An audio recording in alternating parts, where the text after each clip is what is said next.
আজি কেবিনেটে প্ৰায় 400 কোটি টকা ব্যয়েৰে শহীদ কনকলতা বিশ্ববিদ্যালয় নিৰ্মাণৰ বাবে মঞ্জুৰি কৰে আৰু এই বিশ্ববিদ্যালয়খন আমাৰ গহপুৰৰ ভোলাগুৰি চাহ বাগিচাত হ'ব। বিশ্ববিদ্যালয়খন নিৰ্মাণ কৰিবলৈ যাওঁতে যিসকল চাহ জনগোষ্ঠীৰ লোকৰ মাটি বাৰী আমি ল'ব লাগিব তেওঁলোকক বিশ্ববিদ্যালয়ে চৌহদতে স্থায়ী মাটি বাৰী আবণ্টন কৰা হ'ব। বিশ্ববিদ্যালয়ৰ চতুৰ্থ আৰু তৃতীয় বৰ্গৰ পদত তেওঁলোকক অগ্ৰাধিকাৰ দিয়া হ'ব আৰু তেওঁলোকক VRS ভলেণ্টিয়াৰী যিটো ৰিটায়াৰমেণ্ট বুলি কয় সেই সম্পূৰ্ণ তেওঁলোকক VRSৰ বাবে প্ৰাপ্য মজুৰি দিয়া হ'ব। এই বিষয়ে মই ইতিমধ্যে তেখেতসকলৰ লগত কথা পাতিছিলোঁ আৰু তেখেতসকলেও সম্পূৰ্ণ আনন্দৰে সন্মতি প্ৰকাশ কৰিছে। শহীদ কনকলতা বিশ্ববিদ্যালয় অসমৰ এনে এখন প্ৰথম বিশ্ববিদ্যালয় হ'ব যিখন বিশ্ববিদ্যালয় ইণ্ডাষ্ট্ৰী 4.0 আৰু 5.0 ওপৰত আটাইতকৈ বেছি গুৰুত্ব দিব। In the field of artificial intelligence, quantum computing, robotics এইবিলাক ডিচিপ্লিনত এই বিশ্ববিদ্যালয়খনক আগবঢ়াই লৈ যোৱা হ'ব। এই বিশ্ববিদ্যালয়খনৰ কেৰিকুলামৰ ওপৰত ইতিমধ্যে শিক্ষা বিভাগে কাম কৰি আছে। IIT গুৱাহাটী আৰু জৱাহৰলাল নেহৰু বিশ্ববিদ্যালয়ৰ কেইবাজনো বিশিষ্ট ব্যক্তিক এই বিশ্ববিদ্যালয়ৰ কেৰিকুলাম নিৰ্মাণৰ দায়িত্ব দিয়া হৈছে। তেওঁলোকে দেশ আৰু বিদেশৰ বিশ্ববিদ্যালয়সমূহ ভ্ৰমণ কৰি অধ্যয়ন কৰি এটা ইণ্ডাষ্ট্ৰী 5.0 সৈতে অসমক আগবঢ়াই লৈ যোৱাৰ ব্যৱস্থাৰে এই ইউনিভাৰ্চিটিখনৰ যিটো পাঠ্যক্ৰম প্ৰস্তুত কৰিব। বেচিক সায়েন্স থাকিবই, বেচিক হিউমেনিটিজ থাকিবই, কিন্তু বেচিক সায়েন্স আৰু বেচিক হিউমেনিটিক্সৰ লগতে এই বিশ্ববিদ্যালয়খনত প্ৰযুক্তিৰ ধাৰণাটোক আটাইতকৈ বেছি গুৰুত্ব প্ৰদান কৰা হ'ব। শহীদ কনকলতা বিশ্ববিদ্যালয় যোৱা নিৰ্বাচনতো আমাৰ এটা প্ৰতিশ্ৰুতি আছিল আৰু আজি এই প্ৰতিশ্ৰুতিটো সম্পূৰ্ণৰূপে পালন কৰিবলৈ পাই আমি সঁচাকৈ নিজকে ধন্য মানিছো। আজি ডিমা হাছাওৰ বাবে এটা আনন্দৰ দিন। ডিমা হাছাও পাহাৰখনত 5টা এনেকুৱা ৰাস্তা আছে যি 5টা ৰাস্তাক যদি আমি এটা নেশ্যনেল হাইৱে ষ্টেণ্ডাৰ্ডলৈকে আনিব পাৰোঁ তেতিয়াহ'লে জিলাখনত পৰ্যটনৰ যিটো এটা ডাঙৰ ক্ষেত্ৰ আছে সেই ক্ষেত্ৰখন লগে লগে সঞ্জীৱিত হৈ উঠিব। এই ৰাস্তাকেইটা মই নামকেইটা আপোনালোকক মই মাতি দিছোঁ, আপোনালোকে লিখিব নালাগে, কম্পিউটাৰ পিছত মোৰ টুইটত পাই যাব। থংকিৰো, বনখাই, কলাইদাচা, খেজুৰবন, দেহাংগী, নিউ চাংবৰ, উমাংচু, খান্দং। ই এটা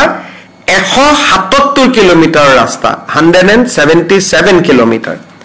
তাৰপিছত Thongkiro, Maulkang, Chimtulong, Chemkhor, Maibang, Gunjung, Jorai, Longchuk. This is a route of 112 kilometre. তাৰমানে এটা লাইফলাইন হয় ডিমা হাছাও জিলাৰ। তাৰপিছত আৰু 3টা সৰু সৰু ৰাস্তা, লোৱাৰ হাফলং টু জাতিংগা 13 কিলোমিটাৰ, বাগা, এম্বুব্ৰা, দ্ৰহ, ডিমাইনিউ, থাংলাম্ব্ৰা 33 kilometre, Maibong হাকজেৰ park two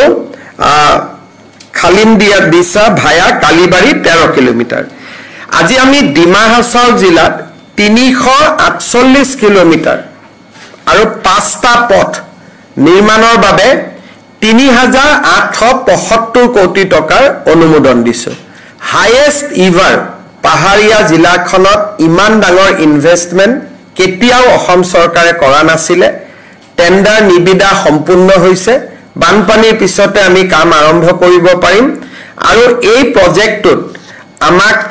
Bharat চৰকাৰে বিশ্ব বেংকৰ জৰিয়তে 80% ধন ভাৰত চৰকাৰে আমাক অনুদান হিচাপে আগবঢ়াব। 20% ধন আমি ৰাজ্য চৰকাৰে ব্যয় কৰিম। আজি আমি কেবিনেটত আৰু এটা গুৰুত্বপূৰ্ণ সিদ্ধান্ত লৈছোঁ। আপোনালোকে জানে যে অসমৰ কৃষি ক্ষেত্ৰত FPC আৰু FPO ফাৰ্মাৰ প্ৰডিউচাৰ অৰ্গেনাইজেশ্যন আৰু ফাৰ্ম প্ৰডিউচ কোম্পানী আমি যাক FPC বুলি কওঁ এই FPO আৰু FPC সকলে যথেষ্ট ভাল কাম কৰিছে আৰু তেওঁলোকে আগবাঢ়ি যাব পাৰিছে আৰু এখেতসকলে আজি অসমৰ বাহিৰত আৰু ভাৰতৰ বাহিৰত যিমান এক্সপোৰ্ট হৈছে বেসিক্যালি আমাৰ FPO আৰু FPC খিনিৰ দ্বাৰাই এইখিনি কাম কৰিব পৰা হৈছে আজি আমি অসমৰ 300টা FPO আৰু FPC 15 লাখ টকাকৈ এককালীন এটা অনুদান আগবঢ়োৱাৰ সিদ্ধান্ত লৈছো এই আঁচনিটো মুখ্যমন্ত্ৰীৰ উৎকৰ্ষ যোজনা নামে জনাজাত হ'ব আৰু এই মুখ্যমন্ত্ৰীৰ উৎকৰ্ষ যোজনাৰ অধীনত আমি FPC আৰু FPO সকলক 15 লাখ টকাকৈ এককালীন অনুদান হিচাপে আমি সাহায্য আগবঢ়াম আৰু ই কৃষি ক্ষেত্ৰত এটা ডাঙৰ পৰিৱৰ্তন আনিব আজি আমাৰ কেবিনেটত এটা আৰু এটা সিদ্ধান্ত হৈছে আপোনালোকে জানে যে এতিয়া আমি কো ডিস্ট্ৰিক্ট গঠন কৰিছো সমজিলা কো ডিস্ট্ৰিক্টৰ যিজন আৰক্ষী তেওঁৰ নাম হ'ল কো ডিস্ট্ৰিক্ট সুপাৰিনটেণ্ডেণ্ট অফ পুলিচ তাৰমানে CDSP তেওঁৰ নাম হ'ল CDSP তেওঁৰ নাম হোৱাৰ লগে লগে SP জনক অলপ সৰু সৰু দেখা হ'ল যদিও SP জন জিলাখনৰ আটাইতকৈ ডাঙৰ আৰক্ষী অধীক্ষক কিন্তু CDSP নামটো আহি যোৱাৰ লগে লগে এনেকুৱা দেখা হ'ব যেন CDSP জনে ডাঙৰ নেকি দেৰগাঁৱৰ আৰক্ষী সন্মিলনত আমি সিদ্ধান্ত লৈছিলো যে অসমৰ সকলো SP কে আমি সিনিয়ৰ সুপাৰিনটেণ্ডেণ্ট অফ পুলিচ কৰিম অলপমান বেজত এটা তেওঁলোকৰ চাব অশোক স্তম্ভ আৰু এটা ষ্টাৰ থাকে এতিয়া সকলোৱে দুটা ষ্টাৰ আৰু এটা অশোক স্তম্ভ পিনিব পাৰিব so the SPs will be now known as senior superintendent of police তাৰমানে SP সকলক এতিয়াৰ পৰা জ্যেষ্ঠ আৰক্ষী অধীক্ষক হিচাপে জনা যাব আৰু CDSP সকলক কো ডিস্ট্ৰিক্ট আৰক্ষী অধীক্ষক হিচাপে জনা যাব ইয়াৰ ফলত এটা সামঞ্জস্য যেটো পুলিচৰ ডিসিপ্লিন বা জ্যেষ্ঠতা এটা তাৰ খুব ইম্পৰ্টেন্ট মাইলস্টোন হয় সেই বস্তুটো আমি মেইনটেইন কৰিব পাৰিম আজি আমাৰ কেবিনেটে বড়োলেণ্ড টেৰিটৰিয়েল কাউন্সিললৈকে 843 কোটি টকাৰ পুঁজি অনুমোদন কৰিছে আগে পিছে এই পুঁজি আমি দুটা ইনষ্টলমেন্টত দিও কিন্তু এইবাৰ আমি তেওঁলোকক এটা ইনষ্টলমেন্টতে আমি পুঁজিটো আগবঢ়াম যাতে তেওঁলোকে বেটাৰ প্লেনিং কৰিব পাৰে সেই কাৰণে it will go in one instalment আজি কেবিনেটে এটা খুব ভাল আঁচনি এটা অনুমোদন জনাইছে মুখ্যমন্ত্ৰী জীৱন অনুপ্ৰেৰণা সিম্পল থিং আপোনালোকে জানে যে বিশ্ববিদ্যালয়সমূহত ৰিসাৰ্চ স্কলাৰ কিছুমান থাকে কিন্তু এই ৰিসাৰ্চ স্কলাৰ সকলক আজিলৈকে আমি কেতিয়াও একো সহায় কৰা নাই বা সাহায্য আগবঢ়োৱা নাছিলো এতিয়া যিসকলে সৰকাৰী বিশ্ববিদ্যালয়ত ৰিসাৰ্চ কৰি আছে প্ৰাইভেটত কৰিলে নহব ৰয়েল গ্লোবেল বা আন বিশ্ববিদ্যালয়ত যিসকলে সৰকাৰী বিশ্ববিদ্যালয়ত গৱেষণা কৰি আছে তেখেতসকলক আমি এককালীন 25,000 টকা আগবঢ়াম কিন্তু ইয়াত যদি কোনোবা দিব্যাংগ ৰিসাৰ্চ স্কলাৰ আছে তেতিয়া তেওঁ 40,000 টকা পাব যদি তেওঁ ফিজিক্যালি চ্যালেঞ্জ হয় যাক আমি দিব্যাংগ বুলি কওঁ তেওঁ 40,000 টকা পাব এককালীন আৰু আন ৰিসাৰ্চ স্কলাৰ সকলে 25,000 টকা পাব আৰু ইয়াৰে পোৰ্টেলটো আমি খুব সোনকালে খুলি দিম আৰু কালি পৰখি প্ৰায় তেওঁলোকে আবেদন কৰিব পাৰিব কিছুমান ৰিসাৰ্চ স্কলাৰে সৰকাৰী চাকৰি কৰে তেওঁলোকৰ ক্ষেত্ৰত এই পুঁজিটো তেওঁলোকে নাপাব আৰু আমি আশা কৰিছো যে এই স্কিমটো গোটেই বছৰটোৱে খোলা থাকিব কাৰণ বিভিন্ন ৰিসাৰ্চ স্কলাৰে বিভিন্ন সময়ত তেওঁলোকে ৰিসাৰ্চত যোগদান কৰে সেই কাৰণে ইয়াৰ কোনো নিশ্চিত ডেট নাই it will be a live portal যেতিয়া আবেদন কৰে আমি তেতিয়াই তেওঁলোকক পুঁজিটো দিয়াৰ ব্যৱস্থা কৰিম আজি আমি আৰু এটা কামত অলপ আগবাঢ়ি গলো আপোনালোকে জানে যে আমাৰ মহিলা আত্মসহায়ক গোটসমূহক আমি সদস্যসকলক 10,000 টকাকৈ দিয়াৰ এটা প্ৰতিশ্ৰুতি দিছিলো লাখপতি বাইদেউ আৰু মুখ্যমন্ত্ৰীৰ আত্মনিৰ্ভৰ অসম অভিযান যাৰ জৰিয়তে এতিয়া ইন্টাৰভিউ চলি আছে আমি ডেকা লৰাসকলক 2 লাখ টকাকৈ দুটা ইনষ্টলমেন্টত ধন আগবঢ়াম এই লাখপতি বাইদেউ কোন সমষ্টিত কেতিয়া পাব অহা 9 তাৰিখে তাৰ আমি শিডিউলখন পাবলিশ কৰিম আগষ্ট মাহত কোনে পাব সেপ্টেম্বৰত কোনে পাব প্ৰত্যেক মাহত 30টা সমষ্টিক আমি দি যাম কোন সমষ্টিৰ তালিকা কেতিয়া 9 তাৰিখে আমি ঘোষণা কৰিম আৰু মুখ্যমন্ত্ৰীৰ উদ্যমী আত্মনিৰ্ভৰ অসম অভিযানৰ পুঁজিও আমি জোনেল ভিত্তিত 4খন মিটিং পাতি আমি প্ৰদান কৰিম এই কোন সমষ্টিত কোনে পাব আমাৰ মন্ত্ৰীসভাৰ সদস্যসকলক মই দায়িত্ব দিছো ৰুটিনখন বনাবৰ কাৰণে তেওঁলোকে ৰুটিনখন বনাই দিব কিন্তু এই গুটে আঁচনিখন ৰূপায়ণ কৰাৰ বাবে আজি কেবিনেটে 1450 কোটি টকা অনুমোদন কৰিছে যাতে মুখ্যমন্ত্ৰীৰ মহিলা উদ্যমিতা আঁচনি আৰু মুখ্যমন্ত্ৰীৰ আত্মনিৰ্ভৰ অসম অভিযান আমি ৰূপায়ণ কৰিব পাৰো 3000 কোটি টকা যোৱা বছৰে অনুমোদন দিয়া হৈছিল গতিকে সৰ্বমুঠ 4500 কোটি টকাৰে এই দুইখন আঁচনি ৰূপায়ণ হ'ব আপোনালোকে প্ৰশ্ন মোক খুদিব নিশ্চয় পাৰিব প্ৰশ্ন খুদাৰ আগতে আমি আপোনালোকক কনকলতা বিশ্ববিদ্যালয়ৰ যেটো আৰ্হি আজি কেবিনেটে অনুমোদন জনাইছে মই এবাৰ তাক দেখুৱাবলৈ আমাৰ আয়ুক্ত সচিব চন্দন শৰ্মাক অনুৰোধ কৰিছো আত্মনিৰ্ভৰ অসম অভিযান মহিলা উদ্যমিতা 1450 এই বছৰ আমি অনুমোদন কৰিলো যোৱা বছৰ 3000 অনুমোদন কৰা আছিল গতিকে যিমান টকাৰ প্ৰয়োজন আছিল গুটেইখিনি টকা আমাৰ অনুমোদন হৈ গল দুইটা আঁচনি মিলি 3400 কোটি টকা লাগিব 4400 কোটি টকা লাগিব যোৱা বছৰ 3000 কোটি টকা অনুমোদিত হৈছিল এইবাৰ আজি 1450 কোটি টকা অনুমোদন হ'ল এতিয়া আমি লিষ্টখন দি দিম আৰু লিষ্টখন অনুসৰি বাইদেউসকল আহিব সেই দিনটোত পইচাটো পাই গৈ থাকিব কনকলতা বিশ্ববিদ্যালয় এটা আৰ্হি আপোনালোকক দেখুৱাব খুজিছো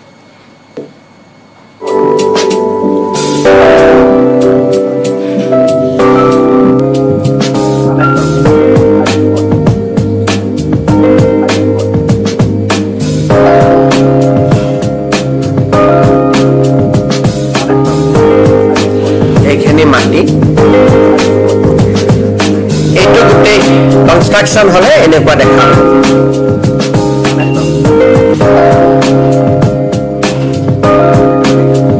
এইটো একাডেমিক ব্লক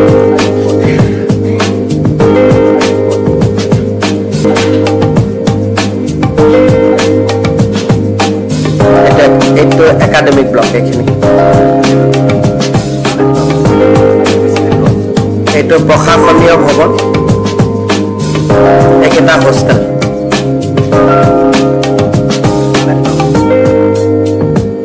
হোষ্টেলৰ ভিতৰ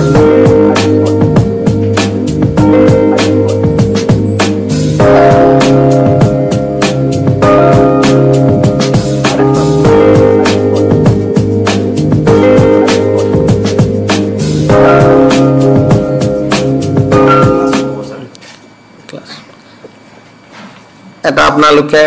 যিসকলৰ ইন্টাৰেষ্ট আছে মোৰ পিছত টুইটাৰত থাকিবই লব পাৰিব আপোনালোকে কিবা প্ৰশ্ন খুদিলে খুদিব পাৰে যদি কিবা আছে Sir, during this Gaurav Gogoi is joining as a state president, there is one WhatsApp screenshot is going around that some religious attire was not allowed. Persons from particular religions was not allowed to wear the skull caps and or something. So, is it a secular party? So why did they go for that? This is a Congress policy, so I have no comments to offer. কাৰ লগত হা এইটো জুজ হ'ব পৰিয়ালত এজন মানুহ ভাৰতীয় তিনিজন বিদেশী গতিকে বিদেশী আৰু ভাৰতীয়হে জুজ হৈ থাকিব তো আমাৰ একো কমেন্টে নাই প্ৰথম মই হলো ভাৰতীয় ঘৰত তিনিজন বিদেশী প্ৰথমটো সেইটো ডিসকাশন খতম হ'ব লাগিব না যে ভাৰত ডাঙৰ নে ব্ৰিটেন ডাঙৰ তাৰ পিছতহে অসমৰ কথাটো আহিবগৈ গতিকে ইয়াতে গুটে কথাটো আগতেটো ভূপেন বৰা থাকিলে কন্টেস্ট হলেতেন এতিয়াটো একোই নোহোৱা কৰি পেলালে ভূপেন বৰা থাকিলে সাধাৰণ ঘৰৰ পৰিয়াল বুলি এটা মানুহৰ সিম্পেথি থাকে আৰু এটা কন্টেষ্ট হলতেন আপোনালোকে যদি ভূপেন বৰাৰ ট্ৰেক ৰেকৰ্ডটো চাই এবাৰতো পঞ্চায়ত ইলেকশ্যনত যদি যোৰহাটৰ ৰিজাল্টখিনি বাদ দি দিয়ে ভূপেন বৰাটো ভাল ৰিজাল্ট কৰিছে ভূপেন বৰাক ডুবালে কোনে যোৰহাটৰ ৰিজাল্টেহে ডুবালে বাকি তেওঁলোকৰ পৰম্পৰাগত জায়গাটো তেওঁলোকে ভালেই ৰিজাল্ট কৰিছিলে যিখিনি অতিৰিক্ত আশা আছিল যোৰহাটৰ পৰা আছিল যোৰহাটৰ ধাৰা কাৰণে ভূপেন বৰাৰ ৰিজাল্টটো বেয়া হৈ গ'ল নহলেতো ভূপেন বৰাই ৰঙা নদীটো এটা সিট জিকিছিলে গৈ ৰাভা আসৰত কংগ্ৰেছে কেতিয়াও সিট নিজিকে ভূপেন হাজৰিকাই ভূপেন বৰাই খাতাও খুলিছিলে গতিকে আমাক এটা অদৃশ্য শক্তিয়ে সহায় কৰে বিজেপি সদায় মই কওঁ যে ইলেকশ্যনটো জিকাত আমাক মানুহৰ লগতে যেহেতু এটো সনাতন ধৰ্মক বিশ্বাস কৰা এটা দল গতিকে বিজেপিক এটা অদৃশ্য শক্তিও কৰবাত নহয় কৰবাত সহায় কৰি থাকে আৰু 10 সেপ্টেম্বৰৰ পিছতটো আৰু বহুত প্ৰশ্নৰ উত্তৰ দিব লাগিব গতিকে আৰু আপোনালোকে দেখিলেই আকৌ মই আপোনালোকে বেয়া নাপাব আৰু আপোনালোকে ইমান চেষ্টা কৰিলে যোৱা 3 দিন এটা হাই পানিবৰ কাৰণে লাষ্টত গৈ টুপি পিন্ধিব না টুপি নিপিন্ধিব সেইটো বিতৰ্কতে এটো শেষ হৈ গ'ল গতিকে এটো মই ভাবো যে ইমান ভাল কাম অসমত এতিয়া গহপুৰতে আপোনালোকে ভাবক এইখন বিশ্ববিদ্যালয় হোৱাৰ পিছত কোনোবা মানুহে বিজেপিক ভোট নিদিব নেকি টিভিত দুটা নিউজ বেছি উলাল বুলিয়ে গহপুৰৰ মানুহে বিজেপিক ভোট নিদিয়া গৈ থাকিব নেকি গতিকে আমাৰ কেইজনমান মই আগতে কৈছো অসমত 2-1জন বাতৰি কাকতৰ সত্তাধিকাৰ আছে তেওঁলোকে ভাবে যে অসমখন তেওঁলোকে কন্ট্ৰোল কৰে কিন্তু সেই মিথটো মই বহুতবাৰ ভাঙিছো আৰু এইবাৰ আৰু ভাঙি যাব কিয় কাৰণে আজি ডিমা হাছাও 4000 কোটি টকা ৰাস্তা পোৱাৰ পিছত ডিমা হাছাও বিজেপি জিকি বনে না এইটো এটা সিম্পল কথা গতিকে যি সকলে গুৱাহাটীত থাকি আৰে এখন চৰকাৰে দেখোন আমাৰ কথা নুশুনে হৰুৱাই দিম সেই ভাবা মানুহকেইটাক বাদ দি সকলো বিজেপিৰ লগত আছে আৰু মইতো কথোপকথন বিলাকো মুখে আহি কৈ দিয়া নহয় যেনেকে কালি ষ্টেজত কি কথা হৈ আছে এয়াৰপোৰ্টত জিতেন্দ্ৰ সিংক যাওঁতে কি কথা হল গাড়ীখনত কি কথা পাতি গল মইতো লগে লগে গম পাই যাওঁ গতিকে হৈ আৰু ইটো গুটে আশাটো হৈছে দুখন পেপাৰৰ ওপৰত যে এই দুখন পেপাৰ আৰু টিভি আমাক জিকাই দিব মানুহৰ লগত তেওঁলোকৰ আশা একোৱে নাই স্যাৰ স্ট্ৰ্যাটেজিটো হলনি হ'ব নেকি ভূপেন বৰা থাকোতে বা আমাৰ স্ট্ৰ্যাটেজি এটাই কনকলতা বিশ্ববিদ্যালয় মহিলা উদ্যমিতা অৰুণোদয় নৰেন্দ্ৰ মোদী অমিত শাহ বড়ো চুক্তি বৰাক ব্ৰহ্মপুত্ৰ অসমলৈ আহা শান্তি সমন্বয় আৰু সৰু সুৰাকৈ হিমন্ত বিশ্ব শৰ্মা ৰনোজ পেগু জয়ন্ত মল্ল বৰুৱা নন্দিতা গাৰ্লুচা আৰু কি লাগে আমাক চলি যাব এনেকে কিন্তু স্যাৰ আৰু কৈছে যে মুখ্যমন্ত্ৰী আৰু তেওঁৰ মাজত যথেষ্ট পাৰ্থক্য থকা বুলি একদম পাৰ্থক্য আছে মোৰ ঘৰতো এটাও বিদেশী নাই বহুত ডাঙৰ পাৰ্থক্য আছে মোৰ ঘৰতে এটাও বিদেশী নাই যিমানে যি নকওঁ কি আমাৰ দৰে চামৰাই মানুহবিলাক আমি বহি আছো গতিকে পাৰ্থক্যটো আছে ডেফিনেটলি হ'ব ঠিক আছে ধন্যবাদ এটো ৰাজনীতিৰ ক্ষেত্ৰত কৈছিল যে ৰাজনীতিৰ আকাশ পাতাল পাৰ্থক্য আছে ৰাজনীতিত আকাশ পাতাল পাৰ্থক্য মই সংঘৰ্ষ কৰি ইয়ালৈকে আহিছো মোৰ দেউতাটো মুখ্যমন্ত্ৰীয়ে নাছিলে গতিকে কিমান আপোনালোকে ভাবকচোন কিমান গালি গালাজ কৰি মোক কিমান চেষ্টা কৰিছে তাৰ পিছত মই কত যুজি ইয়ালৈকে আহিছো গতিকে মোৰ যাত্ৰাটো হল সংঘৰ্ষ সোণৰ চামুচ মুখত লৈতো আমি জন্মাই নাই সেইকাৰণে আমাৰ পাৰ্থক্য বহুত আছে কিন্তু মেইন পাৰ্থক্যটো হল ঘৰত ভাতৰ থালি কেনেকে খায় এজন ভাৰতীয়ৰ ভাগত তিনিটা ব্ৰিটিছৰ ভাগত কেনেকে ঘৰখন চলে মোৰ এইটোহে অলপ জানিব ইচ্ছা হৈ আছে একো যুঁজে নহয় বিজেপিৰ ডেভেলপমেণ্ট আৰু নৰেন্দ্ৰ মোদীৰ নেতৃত্বক মেচ কৰিব পৰা একো ৰাস্তাই নাই আপোনালোকে দুটা বস্তু ভাবি চোৱা নাই যে পাকিস্তান ভাৰতৰ যুদ্ধতে ৰাহুল গান্ধীয়ে কাক সমৰ্থন কৰিলে আৰু গোটেই ৰাহুল গান্ধীৰ পাৰ্টিটোৱে কাক সহায় কৰিলে গতিকে অসমৰ মানুহ ভাৰতীয় অসমৰ মানুহে অকল আকৌ মই কৈছো অসমৰ মানুহে যেনেকে নিউজ লাইভ প্ৰাগ টিভি প্ৰতিদিন চাই তেনেকে অসমৰ মানুহে টাইমছ নাও ৰিপাব্লিকো চাই অসমৰ মানুহে যেনেকে অসমৰ ইউটিউব চাই তেনেকে ভাৰতৰ ইউটিউবো চাই অসমৰ মানুহ ভাৰতীয় গতিকে ভাৰতৰ ৰাজনৈতিক প্ৰেক্ষাপটত ৰাহুল গান্ধীক ভোট দিয়া মানে যে পাকিস্তানক ভোট দিয়া, বাকীটো এইবিলাক সৰু সুৰা কথা থাকিয়ে গ'ল।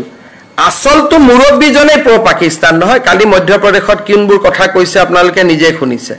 সেইকাৰণে নেশ্যনেলিজিম, আইডেণ্টিটি আৰু ডেভেলপমেণ্ট আমাক বিজেপিৰ অসমত কোনো বিকল্পই নাই। অসমীয়া ভাৰতীয় মানুহৰ কাৰণে বিজেপি যে নেচেচাৰী ইন আছাম। আজি কোনে সিদ্ধান্ত ল'ব পাৰে যে অসমীয়া মানুহক আৰ্মছ লাইচেঞ্চ দিম? এইটো কংগ্ৰেছে কেতিয়াবা সিদ্ধান্ত ল'ব পাৰিব? বৰদোৱাৰ পৰা এভিকশ্যন কৰি দিম, কাজিৰঙাত গড় এটাও হত্যা হ'ব নিদিওঁ, বৰপেটা সত্ৰৰ ফালে ৰঙা চকু দেখুৱাব নিদিওঁ, এই সিদ্ধান্ত কোনে ল'ব পাৰে? বোলে এটা বাচ্চাও চাইল্ড মেৰেজ হ'ব নিদিওঁ, এই সিদ্ধান্ত কোনে ল'ব পাৰে?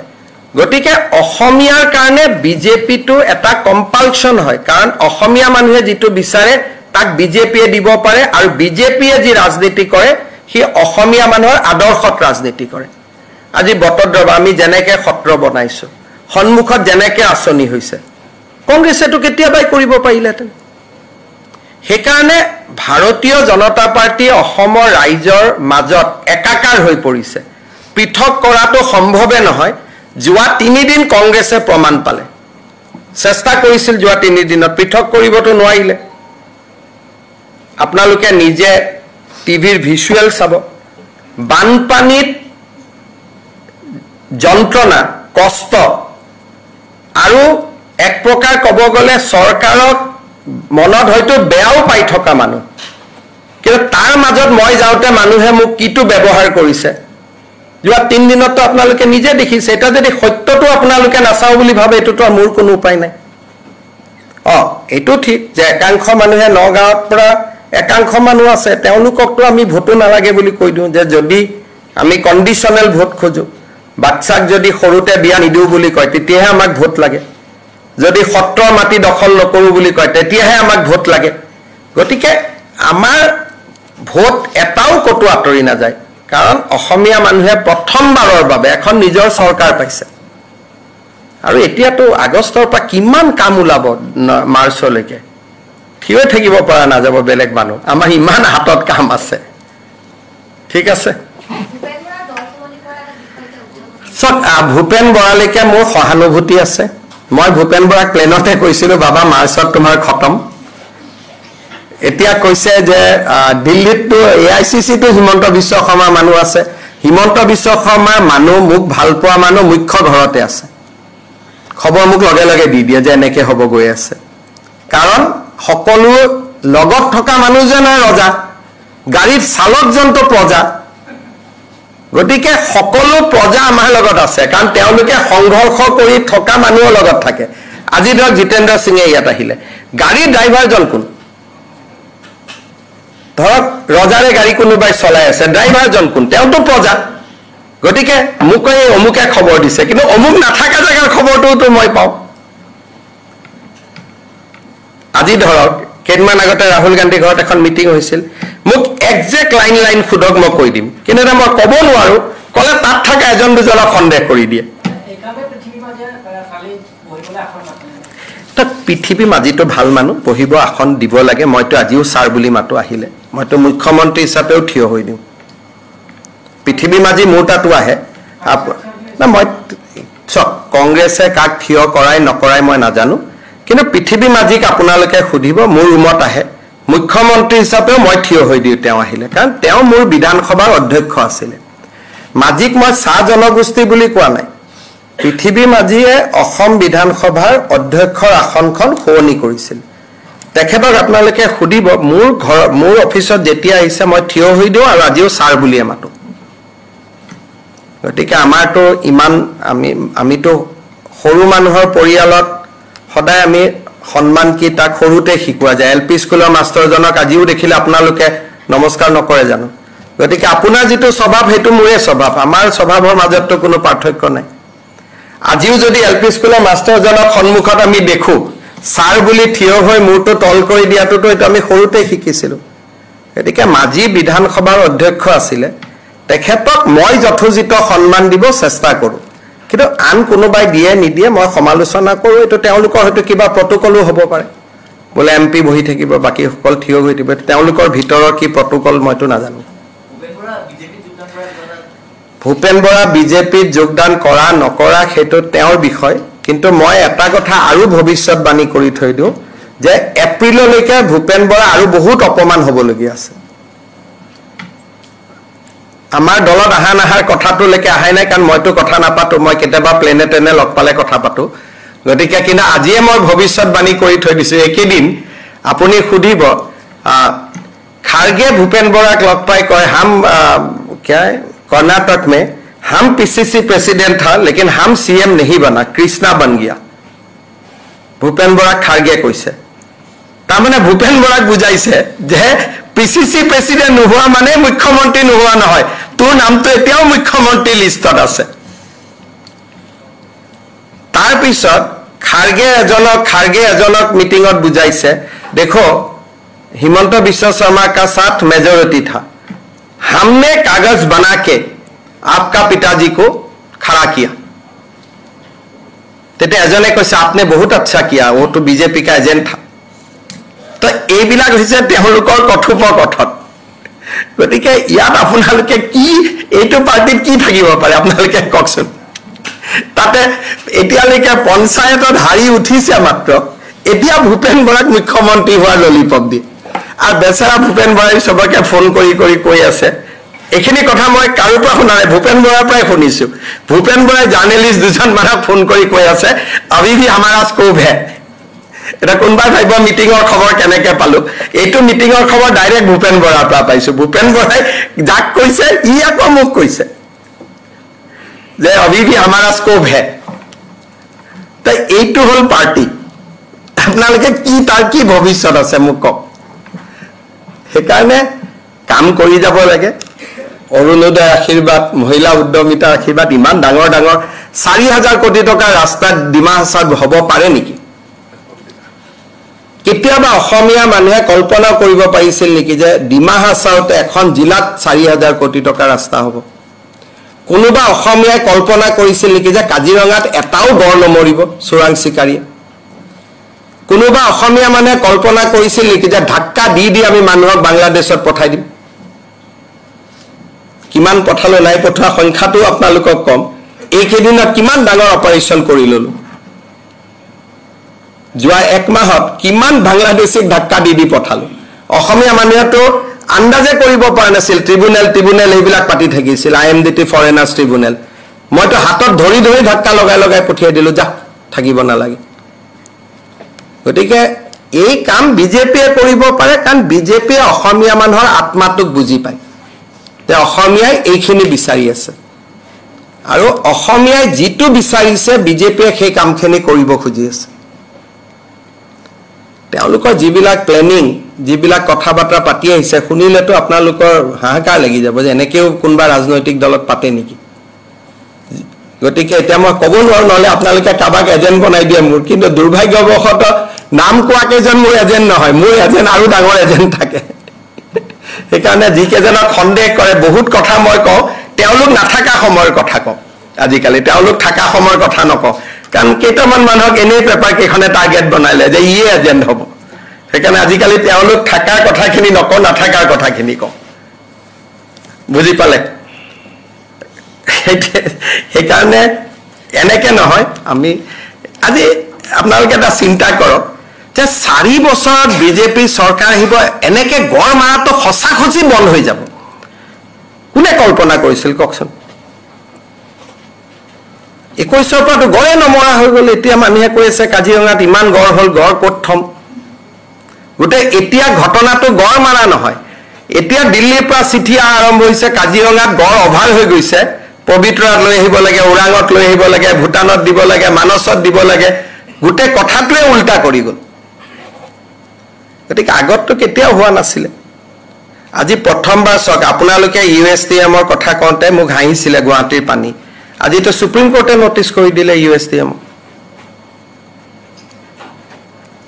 হিমন্ত মেঘালয় মুখ্যমন্ত্ৰীক মই দেখুৱাওঁতে তেওঁতো মোক না ক'ব নোৱাৰিলে অথচ মোক ইয়াৰ মানুহে হাঁহিলে যে এনেই ক'ব পাৰে পানী আহে বন্ধ কৰিব নোৱাৰে কাৰণে ক'লে কিন্তু আল্টিমেটলি সুপ্ৰিম কোৰ্টেতো আজি নটিচ কৰি দিলে অৰ্ডাৰটো আপোনালোকে লৈ ল'ব USTMৰ মেটাৰত সুপ্ৰিম কোৰ্টে আসাম গভৰ্ণমেণ্ট মেঘালয় গভৰ্ণমেণ্টক নটিচ কৰিলে লগত সুপ্ৰিম কোৰ্টৰ কমিটিক নটিচ কৰিলে তাৰমানে আপোনালোকে ইনকুৱাৰী কৰক আজি ডেভেলপমেণ্ট আৰু এইবাৰ মেডিকেলৰ ৰিজাল্ট দিয়ক তেতিয়া আপোনালোকে আৰু ভাল খবৰ পাব যে ইমান দিনে যিবোৰ ৰাজমহল ফাউণ্ডেশ্যনৰ নিউজ আপোনালোকে কৰি আছিলে ক'ত থিয় হৈ আছে এইখিনিও গম পাব গতিকে আমাৰ মনবিলাক বহুত ভাল আমি অসমৰ মানুহৰ কাৰণে খালি কাম কৰি আছো যোৱা 4.5 বছৰ নো ডাউট কেইজনমান পেপাৰৰ মালিকৰ কাৰণে কাম কৰিব পৰা নাই তেওঁলোকৰ ওচৰত মই দুখিত ক্ষমা প্ৰাৰ্থী কিন্তু আদাৰৱাইজ তো প্ৰতিটো দিনে অসমৰ মানুহৰ কাৰণে কাম কৰি আছো সেইকাৰণে তেওঁলোকে 3 দিনত হাৱা এটা বনাব খুজিছিল হাৱাটো নবনিলে হয় নহয় সেইকাৰণে মই 3 দিন সময় দিলো কিমান হাৱা বনাই বনাওকচোন বাৰু এটা কম্পিটিশন হৈছে আৰে ভাই ৰাতি 10টা বজাত যদি ৰূপহীৰ মাইনৰিটি এৰিয়াটো মানুহ নোলাই that is a big news আজি তো মোক পুলিচৰ পৰা মই পাইছো কোট কিমান মানুহ মাইনৰিটি এৰিয়াতে 5000 মানুহ নহল জাগিৰোডত 1000 মৰিগাঁৱত 2000 অথচ লাহৰি ঘাটত মাইনৰিটি মানুহ আছে 5 লাখ মাইনৰিটি মানুহে নোলাই নাহিলে মইতো এইকাৰণে এইবিলাক ক'ব খোজা নাই যে অকল মাইনৰিটি আহিছে মইতো উল্টাই কওঁ যে এইবাৰ কংগ্ৰেছত মাইনৰিটি মানুহে নোলালে আৰু এক দুই দিনতে মই আপোনালোকক ফেসবুকৰ বিলাকো দিম যিমান ফেসবুকত কমেন্ট মাৰি আছে আধা একাউণ্টটো বাংলাদেশ আৰু পাকিস্তানত আধা একাউণ্ট আমি 2000 একাউণ্ট মই এসবিক চাব দিছো অসমৰ ইলেকশ্যনৰ ওপৰত 2000 ফেসবুক হ্যান্ডেলে কমেন্ট কৰি আছে বহুত বঢ়িয়া গুড ব্যাড জি আছে কিন্তু 2000 ৰ half of the handles are from Bangladesh and Pakistan ইলেকশ্যনৰ সময়ত আপোনালোকক মানে as goes by a number to বাঢ়িব because ISI wants that somebody should win ISI বিচাৰে 10 সেপ্টেম্বৰত মই আপোনালোকক ভাল কৰি কম পাকিস্তানৰ ISI বিচাৰে যে অসমৰ ৰিজাল্টটো এনেকুৱা হ'ব লাগে কাৰণ আমাৰ ফেসবুকত কিমান পেনেট্ৰেচন কৰিছে 2000 সাসপেক্টেড একাউণ্ট আমি এতিয়া ৰিভিউ কৰি আছো উত্তে কমেন্ট বিলাক খুলি চাবছো কোনো আমাৰ মানুহৰ নাম তাত দেখা নাপায় বহুত ডাঙৰ ভয়াবহতা 2000 সাসপেক্টেড একাউণ্ট উই হ্যাভ ইয়াৰমাৰ্ক তাৰ এতিয়া প্ৰসেস চলি আছে গুটেই 2000 এ যে পাকিস্তান বাংলাদেশৰ পৰা আহিছে এটো নহয় কিন্তু 2000 অকল এটা কমিউনিটিৰ একাউণ্ট এড হৈছে from a particular day কলকাতাত এটা কল সেন্টাৰ বহাই লোৱা হৈছে কিন্তু গুটেই বিলাক মোৰ আন্ডাৰ অবজাৰভেশন আছে সেইকাৰণে মই ভাবো 22 September Assam politics will be interesting মই বহুত কথা ক'ব পাৰিম তেতিয়া লৈকে আগতে স্যাৰ সোশ্যাল মিডিয়াত অলপ কন্ট্ৰোল আছিল আজিকালি কিবা নালাগে কন্ট্ৰোল কৰিব আপোনাক ভাবুকি দিয়ে কোনবা বেলেগ মানুহক ভাবুকি দি আছে মোক ভাবুকি দিয়ক সব কৰক যেতিয়ালৈকে অসমৰ মানুহৰ আশীৰ্বাদ থাকে কোনেও চলিয়ে ডালো লৰাব নোৱাৰে সেইকাৰণে হেবিলাক টেনচন লৈ লাভ নাই মইতো পুলিচকে কৈ থাকো এই সিকিউৰিটি গুছাই দিয়ক বুলি মইতো ভালেই নাপাওঁ এইবিলাক কাৰণ মই এটো জানো যে হিন্দু শুড বিলিভ that আপোনাৰ জীৱন আৰু মৃত্যু অকল ভগৱানৰ ওচৰত গতিকে এইবিলাক কোনে কাক ধমকি দিয়ে ভাবুকি দিয়ে এইবিলাক চলি থাকিব এটো কোনো কথা নাই হ'ব ধন্যবাদ